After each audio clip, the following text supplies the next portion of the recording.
Last class we have discussed about SI unit. What is SI unit and advantages of SI units? അല്ലേ? കഴിഞ്ഞ ക്ലാസ്സിൽ നമ്മൾ പറഞ്ഞത് എന്താണ് SI യൂണിറ്റ് എന്നും എന്താണ് അതിൻ്റെ അഡ്വാൻറ്റേജസ് എന്നും ആണ്. ഇന്ന് നമ്മൾ പറയാൻ പോകുന്നത് എന്താണ് ഫണ്ടമെൻ്റൽ ആൻഡ് ഡിറൈവ്ഡ് ക്വാണ്ടിറ്റീസ്, അതുപോലെ തന്നെ മൾട്ടിപ്പിൾസ് 10⁻⁴, 10⁻², 10⁻³ അതിൻ്റെ പ്രിഫിക്സ് എന്താണ്, സിമ്പൽ എന്താണ്, സബ് മൾട്ടിപ്പിൾ എന്താണ് എന്നൊക്കെയാണ് നമ്മൾ ഈ ക്ലാസ്സിൽ പറയാൻ പോകുന്നത്. അതുപോലെ തന്നെ സ്കാലാർ ക്വാണ്ടിറ്റീസ് എന്താണ്, വെക്റ്റാർ ക്വാണ്ടിറ്റീസ് എന്താണെന്നൊക്കെയാണ് പറയുന്നത്. അപ്പോൾ ഫസ്റ്റ് നമ്മൾക്ക് പറയാൻ പോകുന്നത് എന്താണ് ഫണ്ടമെൻ്റൽ ആൻഡ് ഡിറൈവ്ഡ് ക്വാണ്ടിറ്റീസ് എന്നാണ്. The quantities which do not depend on any other quantities are known as fundamental quantities. എന്താണ്? The quantities which do not depend on any other quantities, അതായത് മറ്റുള്ള ഒരു ക്വാണ്ടിറ്റിയെയും ആശ്രയിക്കാത്ത സ്വന്തമായി നിലനിൽപ്പുള്ള ക്വാണ്ടിറ്റീസിനെയാണ് നമ്മൾ എന്തെന്ന് പറയുക? Fundamental quantities. The quantities which do not depend ചെയ്യുക എന്ന് പറഞ്ഞാൽ എന്താ? ആശ്രയിക്കുക. which do not depend on any other quantities are known as fundamental quantities. In case of mechanics, mass, length and time are fundamental quantities. മെക്കാനിക്സിൻ്റെ case എടുത്താൽ mass, length, time ഇത് മൂന്നും എന്താണ്? ഫണ്ടമെൻ്റൽ ക്വാണ്ടിറ്റീസ് ആണ്. അപ്പോൾ എന്താണ് fundamental quantities? The quantities which do not depend on any other quantities are known as fundamental quantities. In the case of mechanics, mass, length and time are fundamental quantities. അടുത്തത് derived units. എന്താണ് derived units എന്നാണെന്ന് നമ്മൾ പറയാൻ പോകുന്നത്. The quantities which are derived from fundamental quantities are called derived quantities. എന്താണ്? Quantities which are derived. ആ പേര് തന്നെ ഉണ്ട്, ഡിറൈവ്ഡ് യൂണിറ്റ്സ്. ഇത് ഫണ്ടമെൻ്റൽ ക്വാണ്ടിറ്റീസിൽ നിന്ന് ഡിറൈവ് ചെയ്തെടുത്ത ക്വാണ്ടിറ്റിയാണ് നമ്മൾ എന്തെന്ന് പറയുക? ഡിറൈവ്ഡ് ക്വാണ്ടിറ്റി എന്ന് പറയുക. അതിൻ്റെ യൂണിറ്റിനെയാണ് ഡിറൈവ്ഡ് യൂണിറ്റ് എന്ന് പറയുന്നത്. അപ്പോൾ എന്താണ് derived units? The quantities which are derived from fundamental quantities are called derived quantities and their units are called derived units. അപ്പോൾ എന്താണ് fundamental quantity? The quantities which do not depend on any other quantities are called fundamental quantities. Example mass, length, time.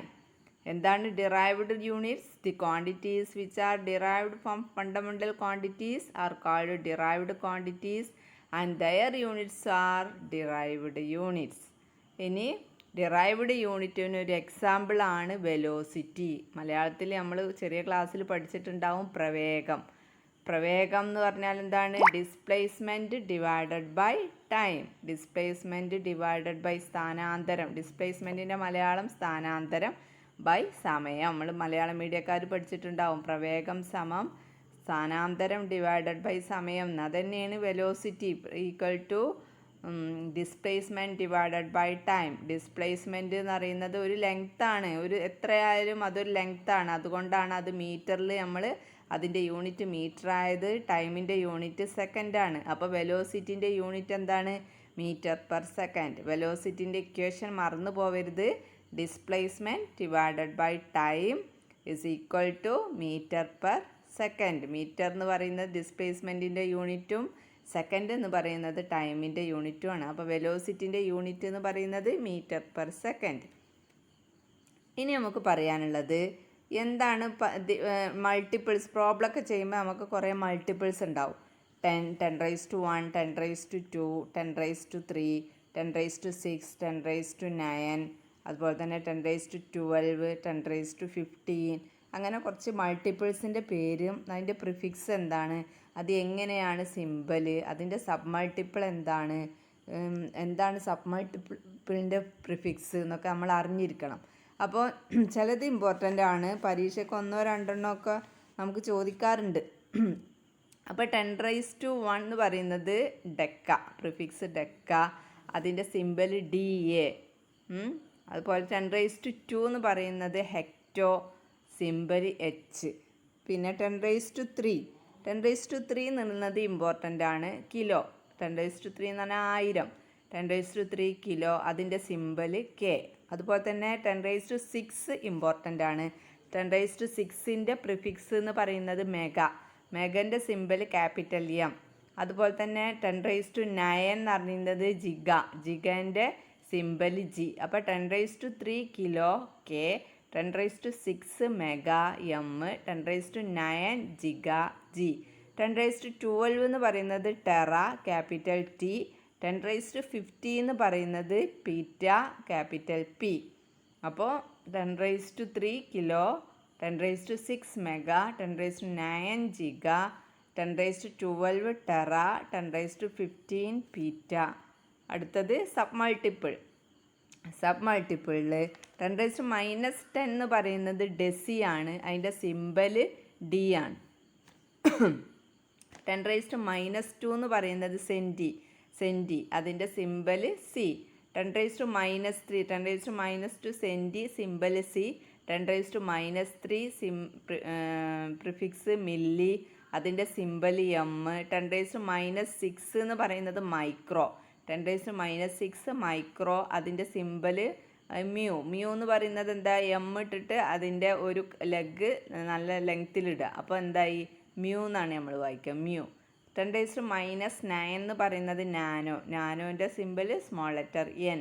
അപ്പോൾ 10⁻2 senti C. 10⁻3 prefix milli, അതിൻ്റെ symbol M. 10⁻6 micro, അതിൻ്റെ symbol mu.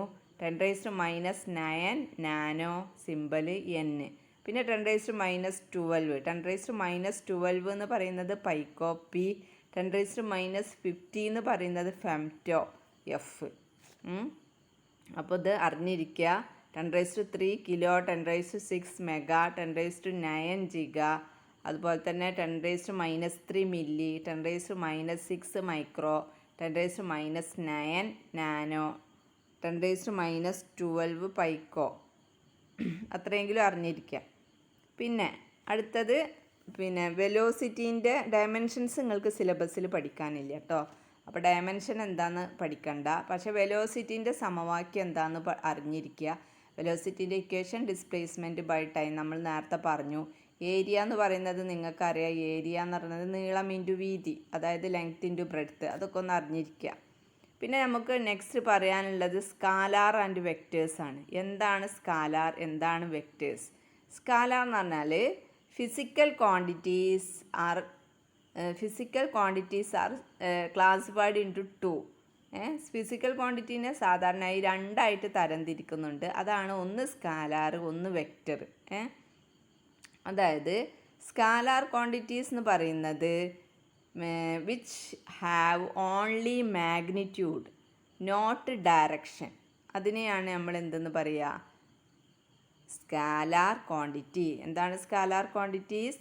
Which have only magnitude not direction, direction ഇല്ല, magnitude മാത്രമേ ഉള്ളൂ, അതായത് അതിനൊരളവ് മാത്രമേ ഉള്ളൂ. For example, ഇപ്പോൾ നമ്മൾ മാസ് എടുക്കുക അല്ലെങ്കിൽ സമയം എടുക്കുക. മാസ് എടുത്താൽ അതിനൊരു അളവേ ഉള്ളൂ, അതിന് ഏത് ഡയറക്ഷൻ നമ്മൾ പറയില്ല. അപ്പോൾ ഒരാൾക്ക് 10 കിലോ, കുട്ടിക്ക് 15 കിലോ ഉണ്ട് എന്ന് പറഞ്ഞാൽ ആ കുട്ടിക്ക് ഏത് ദിശയിലാണ് നമ്മൾ പറയില്ല, അതിനൊരു മാസ്, അതിനൊരു മാഗ്നിറ്റ്യൂഡ്, ഒരു അളവുണ്ട് എന്നേ പറയുള്ളൂ. അതുപോലെ തന്നെ ടൈം ഇപ്പോൾ 10 സെക്കൻഡ് എന്ന് പറയുന്നത് 10 എന്ന് പറയുന്ന ഒരു അളവാണ് അതിനുള്ളത്, അല്ലാതെ ഏത് ദിശയിലേക്ക്, ഏത് ഡയറക്ഷനിലേക്ക് എന്ന് പറയൂല.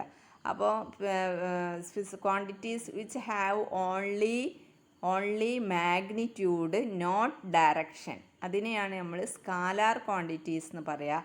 Example volume, mass, time, distance, speed, temperature, work, ഇതിലേതും പറയാം. Volume, mass, time, distance, speed, temperature, work, pressure, etcetera, ഇതൊക്കെ സ്കാലാർ ക്വാണ്ടിറ്റീസ് ആണ്. ഏതെങ്കിലും 1-2 എക്സാമ്പിൾ അറിഞ്ഞിരിക്കുക. ഇനി വെക്റ്റർ ക്വാണ്ടിറ്റീസ് എന്താണ്? The physical quantities which have magnitude and direction are called vector quantities. Vector ക്വാണ്ടിറ്റിക്ക് എന്തുണ്ട്? മാഗ്നിറ്റ്യൂഡും ഉണ്ട്, ഡയറക്ഷനും ഉണ്ട്. ഇതിനെയാണ് നമ്മൾ എന്തെന്ന് പറയുക? വെക്റ്റർ ക്വാണ്ടിറ്റീസ് എന്ന് പറയാം. ഫോർ എക്സാമ്പിൾ ഡിസ്പ്ലേസ്മെൻറ്റ് എന്ന് പറയുന്നത് സ്ഥാനാന്തരത്തിന് മാഗ്നിറ്റ്യൂഡും ഉണ്ട്, ഏത് ഡയറക്ഷനിലേക്കാണ് പോയത് എന്നുള്ളതും ഉണ്ട് ഡിസ്പ്ലേസ്മെൻറ്റിന്. അതുപോലെ തന്നെ വെലോസിറ്റിക്ക് ആക്സിലറേഷൻ, ഫോഴ്സ്, ഇതൊക്കെ എന്താണ്? വെക്റ്റർ ക്വാണ്ടിറ്റിക്ക് എക്സാമ്പിളാണ്. അതിന് ദിശയും പറയണം, അതിൻ്റെ മാഗ്നിറ്റ്യൂഡ് എന്താണെന്നും പറയണം. അപ്പോൾ എന്താണ്? Physical quantities which have magnitude and direction are called vectors.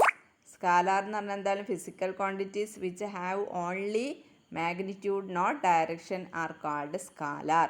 സ്കാലാറിന് എക്സാമ്പിളാണ് മാസ്, ടൈം, ഡിസ്റ്റൻസ്. വെക്റ്റേഴ്സിന് എക്സാമ്പിളാണ് ഡിസ്പ്ലേസ്മെൻറ്റ്, വെലോസിറ്റി.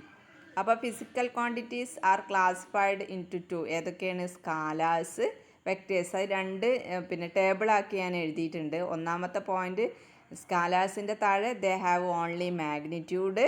അതിൻ്റെ വെക്റ്റേഴ്സിനാണെങ്കിൽ they have both magnitude and direction. രണ്ടാമത്തെ point they change with change in magnitude change ചെയ്യുന്നതിനായിട്ട് സ്കാലാർ ക്വാണ്ടിറ്റി മാറും. പക്ഷേ vectors ക്വാണ്ടിറ്റീസിൻ്റെ എന്താ എഴുതിയിരിക്കുന്നത്? They change with change in magnitude or direction. Magnitude മാറിയാലോ ഡയറക്ഷൻ മാറിയാലോ എന്ത് മാറും? വെക്റ്റർ ക്വാണ്ടിറ്റി മാറും.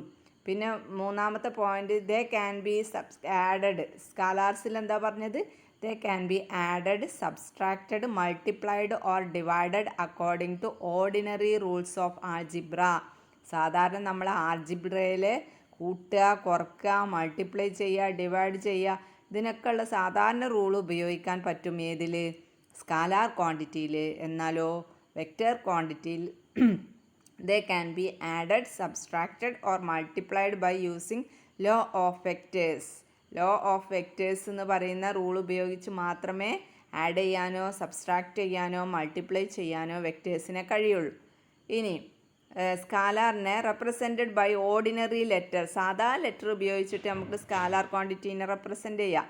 whereas vector quantities can be represented only by bold letters or arrow over the letter. ഒന്നുകിൽ നമ്മൾ ക്യാപിറ്റൽ ലെറ്റർ ഇടണം, അല്ലെങ്കിൽ ലെറ്ററിൻ്റെ മുകളിൽ നമ്മളൊരു ആരോ മാർക്കാണ് റെപ്രസെൻ്റ് ചെയ്യുക വെക്റ്ററിനെ സംബന്ധിച്ച്.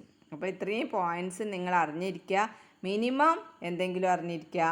സ്കാലാർ എന്ന് പറഞ്ഞാൽ മാഗ്നിറ്റ്യൂഡ് മാത്രമേ ഉള്ളൂ, ഡയറക്ഷൻ ഇല്ല എന്ന് അറിഞ്ഞിരിക്കുക. വെക്റ്റേഴ്സിൻ്റെ have both magnitude and direction.